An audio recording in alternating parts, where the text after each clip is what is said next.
Different states have different requirements on meal and rest periods, so any scheduling questions should be raised with your manager. However, the general policy at our club is that if you have a shift that exceeds 6 working hours, you should take at least 1 half-hour unpaid meal period by the end of your 5th hour worked. A meal period is an unpaid, duty-free break from work where you should get out of the club, weather permitting, and not perform any job duties. Our company also typically allows employees to have a 10-minute paid rest period for every 4 hours worked. You should try to take this rest period as close to the middle of the 4-hour period as practical. But work with your supervisor to make sure any such break does not disrupt operations requirements.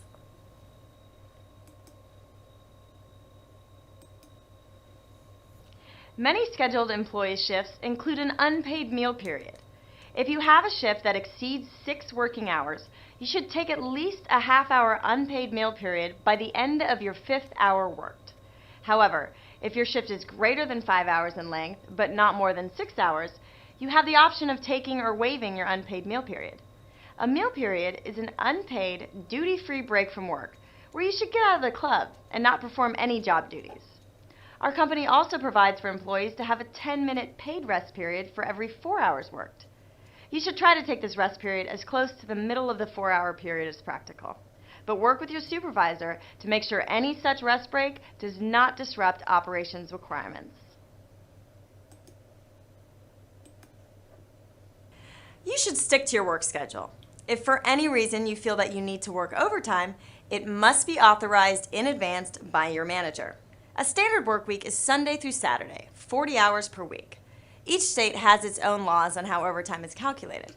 Generally, the overtime calculation is 1.5 times the hourly pay rate for any time worked over 40 hours in the week. There are some exceptions, however, such as in Canada, where overtime applies to hours after 44 in a work week, or in California, where hours beyond 8 in a work day are considered overtime.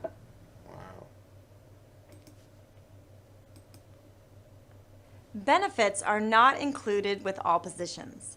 Once you have been hired in a benefits-eligible position, you'll be able to enroll for health and vision benefits effective on the first of the month following completion of your 90 consecutive day introductory period from the start of your position.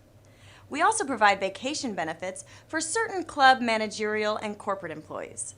The details on this benefit are contained in your employee handbook online.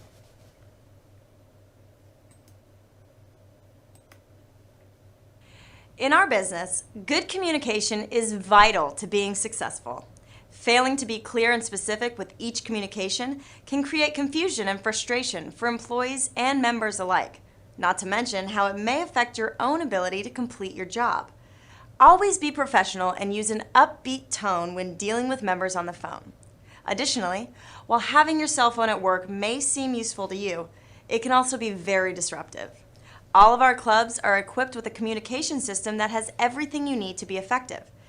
Therefore, we ask that you put your cell phone away while you're at work. Also, you should not use your cell phone for work-related purposes.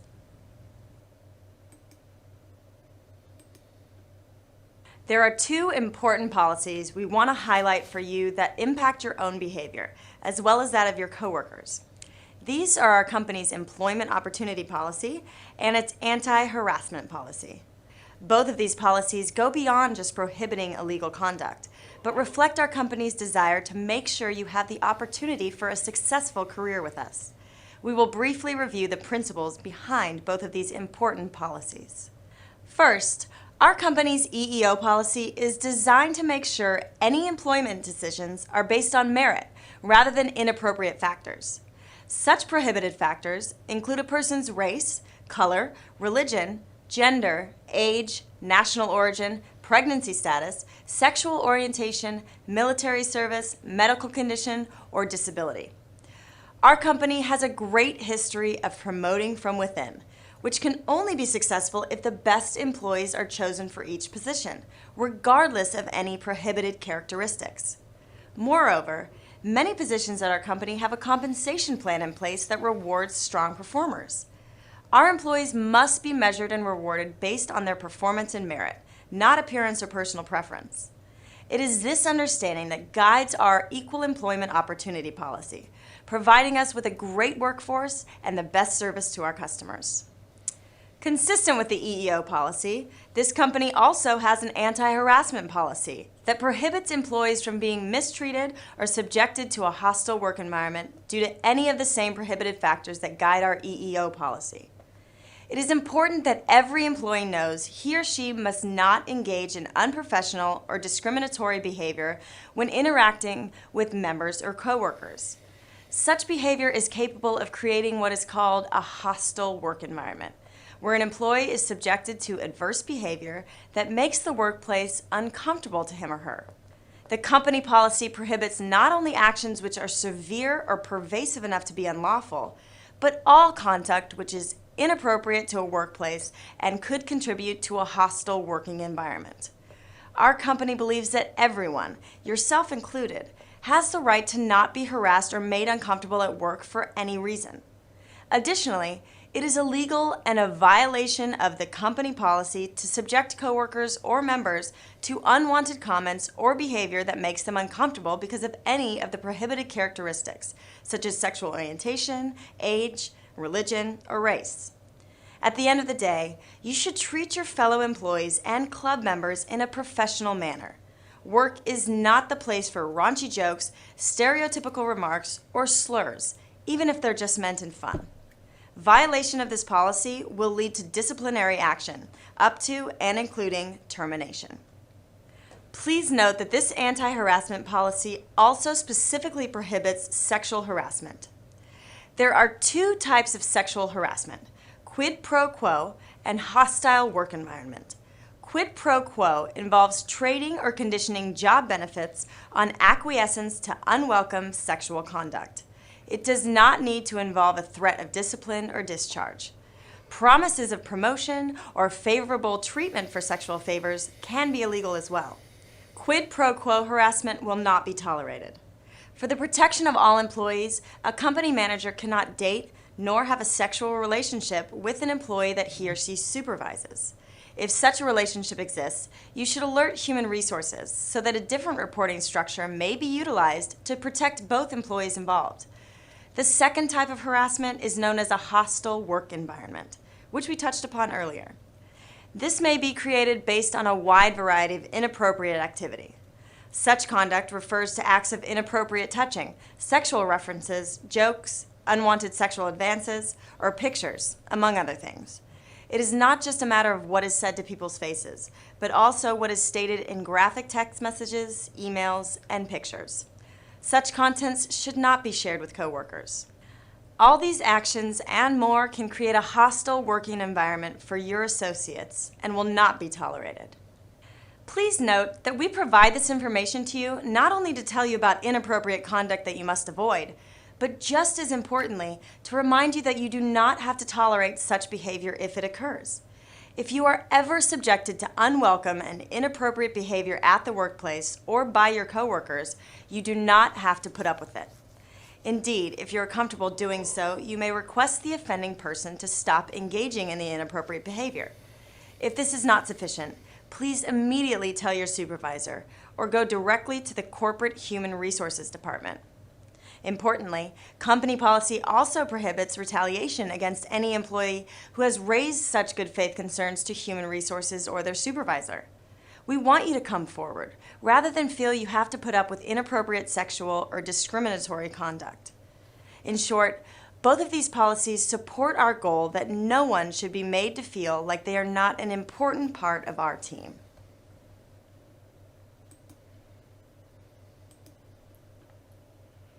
In most states, pay dates are on the 10th and 25th of each month. The 10th is the pay period from the 16th through the end of the previous month. The 25th is the period of the 1st through the 15th of the current month. Our company provides you the option of receiving your pay by direct deposit or an easy pay card. Both methods are more convenient for you than receiving a paper paycheck. There are two reasons why we would encourage you to use direct deposit. One, your income is directly placed in your account, typically 1 to 2 days earlier than if you received a check. Two, you never have to come to the club for your check or go to the bank to deposit your money. With an Easy Pay card, your earnings are automatically loaded each pay period, usually sooner than the scheduled pay date. Each pay period, you're allowed one complimentary transaction that lets you cash out or deposit your entire pay as though you received a paper check. There are two ways to do this. One, you can use the pay card at any of over the 900,000 Cirrus ATM machines worldwide, or at any Maestro acceptance location, including Albertsons, Target, Kroger, and other national brand name stores. Two, you can write yourself a cashier's check that can be used like a paycheck, without a fee, at any bank. If you choose not to use either direct deposit or Easy Pay card, your paycheck will be sent to your club and distributed by your supervisor. Another great feature available to you, located on the company intranet, is the My page. Here, you have access to personal information related to your pay, which includes the ability to view your pay stub report for the current paycheck as well as past paychecks. There are several positions at our company which include a commission or incentive-based component. If you have been hired for one of these positions, you'll find additional information on getting paid in the next segment.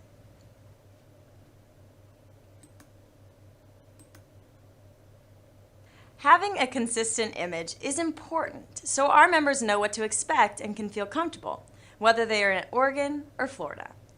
We want to be neat and presentable at all times, so here are some general guidelines to follow. Always be clean and tidy with no visible tattoos. If you have facial jewelry or tongue piercings, please remove them during working hours. On your first day of work, come dressed in black or khaki pants, no striping, and a white, navy blue, or black polo-style shirt. Black jeans, not blue, may be worn as long as they're well fitted. Each department has a dress code which may vary slightly, so don't be surprised if your manager discusses your appearance with you. It's part of their job. Please refer to your handbook or manager for specific dress code requirements. The intranet is the primary source of all the company information and documents. Here, you will find the new hire paperwork, the employee handbook, and the IPP manual, just to name a few. We encourage you to read all the documents that are available to you. We look forward to watching you grow with our company, and we wish you the best of luck as you begin your career with us. Welcome to our team. Well, thank you. Welcome to Fitness International, the parent company of two growing brands, LA Fitness and City Sports Club. We opened our first LA Fitness Club in 1984, and yes, that was our original logo, and that was one of our first ads. Fast forward to 2012, where we opened our first City Sports Club, a new brand for the Bay Area. Now, as you can see, since that first club in 1984, we've expanded to cover a lot more of the map. But it all started with the simple premise of wanting to help others. So now that you know how we got started, let's talk about where we're going. As one of the leaders in the health and fitness industry, we believe it's our duty to lead the charge towards healthier lifestyles. And that starts with our mission statement. Our mission is to help as many people as possible achieve the benefits of a healthy lifestyle by creating a nationwide network of health clubs, offering our members the widest range of amenities and the friendliest service at an affordable price. Now, this isn't just a mission statement, it's what we believe. According to the World Health Organization, adults should do at least 150 minutes of moderately intense activity or 75 minutes of vigorously intense activity throughout the week. In addition, they also recommend doing muscle strengthening activities involving major muscle groups on 2 or more days a week. And this is where you come in. You're going to help people reach these recommendations and go beyond them to reach their own goals. For some, this will mean losing weight. For others, it'll be recovering from injury or getting their blood pressure under control. But whatever their reason for exercising, they'll always have a safe place to do it. And they'll always have you as a support structure to make sure they're successful. You should never underestimate the ability you have to shape someone's outcome in the gym. A simple smile or a moment of encouragement can mean everything to a member and be the difference between giving up or moving forward. Now, if you chose this job because you wanted to do something positive and make a difference, you're in luck, because that's what we get to do every single day. And always remember, from small beginnings come great things. If you need proof, just look at our map.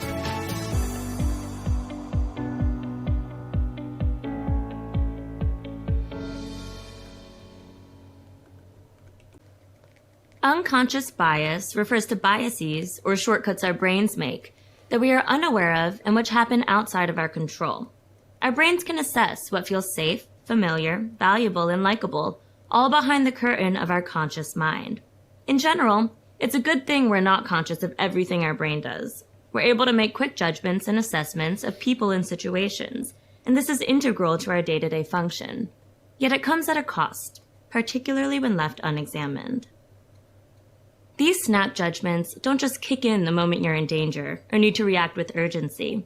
They're always present, leading us to draw conclusions based on partial or incomplete information. And no matter what we actually believe or think consciously, these little unconscious biases can hurt other people. So since losing this important brain function isn't really an option, what can you do to stop it from causing harm? First, recognize that accepting your own unconscious bias isn't easy. It takes a particular level of comfort, even bravery, to take responsibility for choices that, by definition, you've had no conscious part in. It takes effort to even find out what these biases are. By accepting that they exist, you can uncover the unconscious. You can question those snap decisions and immediate conclusions. Examine your impulses and instincts. Once you have a handle on how your unconscious biases manifest themselves, you'll be ready to start managing the impact your biases have on your decisions.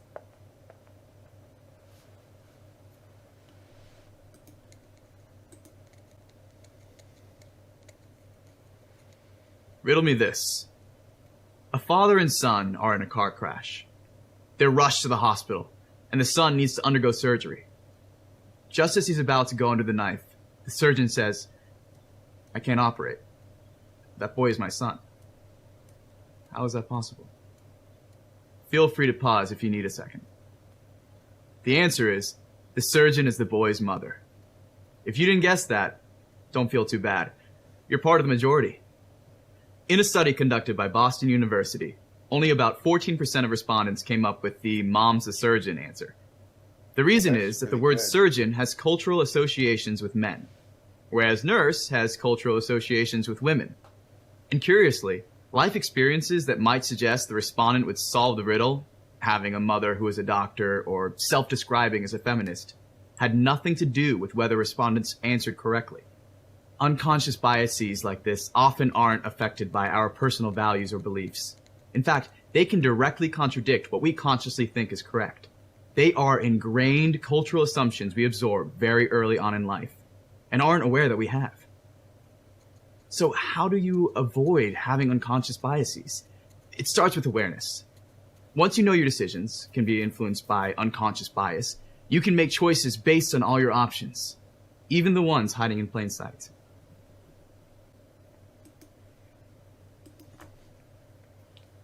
At any given moment, our brains are exposed to a shocking amount of data, around 11 million pieces of information at a time. There's the screen you're looking at, and all the colors and movement that come with it, the feel of the mouse or keyboard under your hand, the smell of coffee brewing in the kitchen, and millions of other stimuli. Yet we can only absorb around 40 pieces of information at a time, and we are only consciously aware of 5 to 7. That means our brains are constantly filtering out most of the information they receive, only showing us the parts they deem important. If you're focused on this video, you're probably not paying attention to the feeling of your socks making contact with your feet. Well, maybe now you are. And just like the feeling of your socks on your feet, unconscious bias occurs in the background. Nobel Prize winner Daniel Kahneman calls this phenomenon of how we process and respond to the world around us fast and slow brain reactions. It works just like it sounds. Our fast brain processes our intuitive automatic responses. The moment we duck to avoid getting hit by a ball or slam on our brakes to avoid rear-ending the car in front of us. It kicks in when it's crucial we act instantaneously for our survival. Our slow brain is what allows us to think about our thinking. It handles language, analytical thinking, and structures our conscious experience.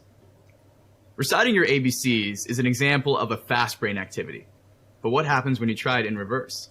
Unless you've practiced it this way, things get tricky. This is because our slow brain requires 20% more glucose than our fast brain. It literally requires more effort to operate. So when we're in danger, it's smart that our fast brain takes over. But if we're just tired, stressed, hungry, or distracted, it can still be very easy to give in and let our fast brain do all the thinking. Unconscious bias isn't necessarily good or bad. It's a cognitive function that shapes your experience of the world, and it is worth spending some time and energy in slow brain mode to begin recognizing what your unconscious biases are. Then you can start taking action. Instead of automatically making decisions with your fast brain, you can shift closer to slow brain decisions based on your enlightened, thoughtful self.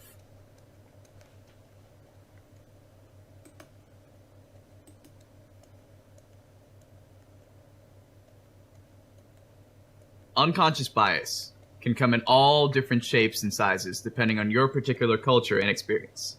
So, in order to examine your own personal bias, it's helpful to identify specific categories you can fall into. When we think about bias, we often think about demographics, gender, race, sexuality, and age, just to name a few. But there are other categories of bias particular to individuals. Personality biases can impact how we respond to people based on how they present themselves. Think of a time you were in a brainstorming session where people were talking over each other to throw out ideas. If collaborating in this way is in your comfort zone, you might inadvertently judge someone who doesn't feel comfortable sharing like that. There are also biases of life situation, whether someone's married or single, what type of area they live in, what their level of education is. When a company's team bonding activity is a trip to a bar, that can leave out the person who's sober, or the person who has to be back to tuck their kids in by 9. Similarly, we might pass over a qualified candidate who didn't finish college, or assume someone from a rural area is unsophisticated. Finally, there are biases specific to the workplace, biases of function. Think about the people at work you really respect. What's that based on? Their title? Which department they represent? Most people who have worked in HR will tell you that at some point in their career, they've been referred to as the HR police. Distinctions like this can also carry biases with them. Think of demographics, personality, life situation, and function as categories in a framework. The goal is to use them to untangle where and how you make unconscious judgments, to find your blind spots. The best way to do that is to be curious. Examine the standard way that you move through the world. Think about the people you surround yourself with, your friends and colleagues, and if they fit any patterns. When you figure out where you stand, you can figure out how to make other kinds of connections and move beyond your biases.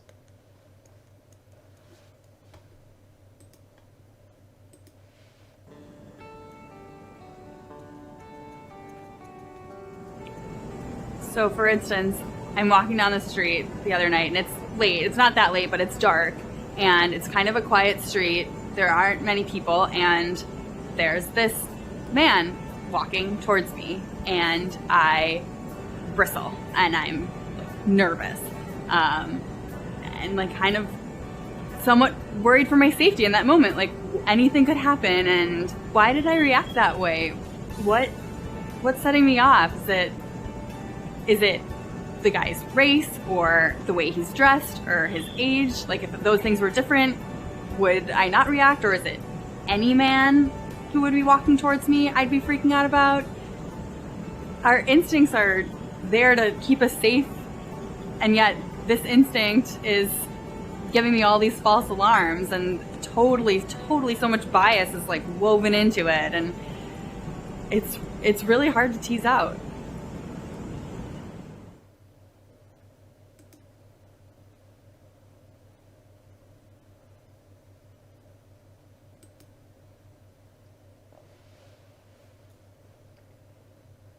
We make so many choices instantaneously.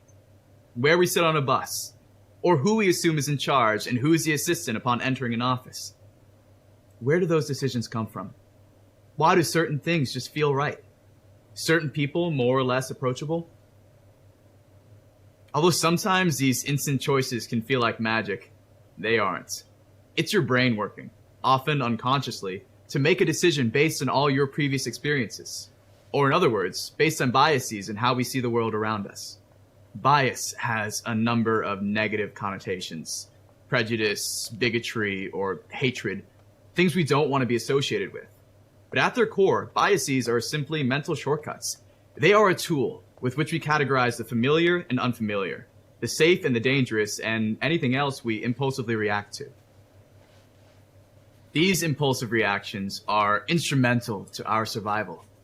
We have to automatically know that a tiger is dangerous.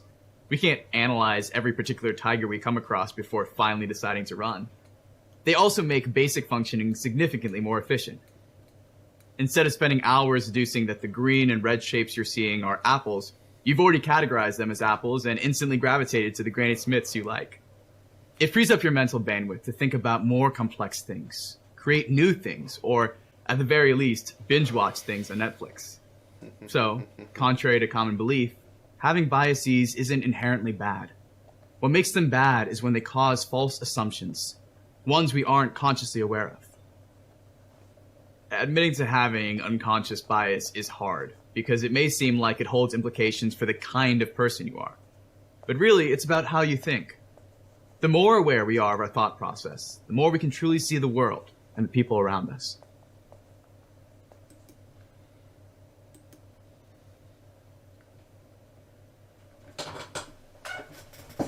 A business suit in an office feels pretty normal, but wear a tuxedo and you might get a few questions. Wear a leotard and you might get escorted out. But you probably already know that it's not normal to wear a tuxedo to the office, let alone a leotard. Unless your office looks like this. Over time, we develop an understanding of, and a set of expectations for, what we see in the world. A sense of what's normal. It's a mathematical term. Out of all the examples we've experienced, this is the one that's occurred with enough frequency to make it the norm.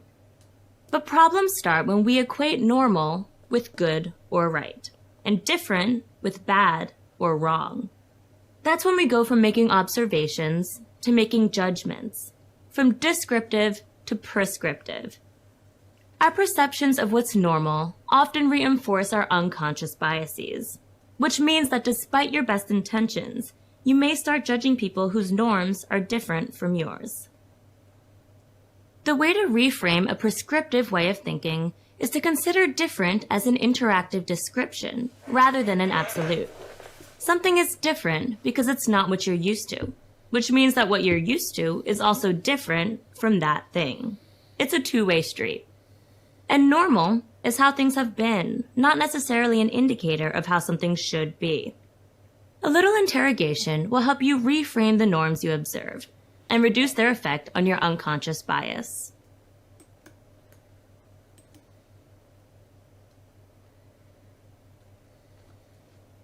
Unconscious biases affect many of the decisions we make in all aspects of our life, and the workplace is no exception. Multiple studies have shown that hiring and promotional practices are influenced by unconscious bias. BuzzFeed and the Huffington Post put out stories about a man named Jose Zamora, who applied to hundreds of jobs without receiving any responses. But when Jose changed his name to Joe Zamora on his resume, he suddenly got follow-ups for the same positions he'd applied for previously. And of course, these biases aren't just restricted to names. In a study put out by the University of North Carolina, the clearest indicator of women getting a promotion was if their bosses had wives with careers of their own. Sometimes those intangible good feelings we have about a person stem from how closely they align with our unconsciously biased idea of what's normal. With that in mind, it's important to take a step back and think about all the factors that influence our perception of our friends and colleagues. Who are you calling on in meetings? Whose ideas stick with you? Who do you think shows a lot of promise? No matter how well-intentioned we are, some of our answers to these questions and our decisions about people are based in biases, and that fundamentally limits us. We may feel a sense of familiarity and safety when we interact with people who share our demographic, educational, or temperamental traits. But our comfort zones cut us off from finding all the great talent and rewarding relationships that exist outside of them. Keep in mind that unconscious bias is a factor in business decisions because it's a factor in all decisions. It may be uncomfortable to try doing things a different way or to move outside of what's familiar, and that's okay.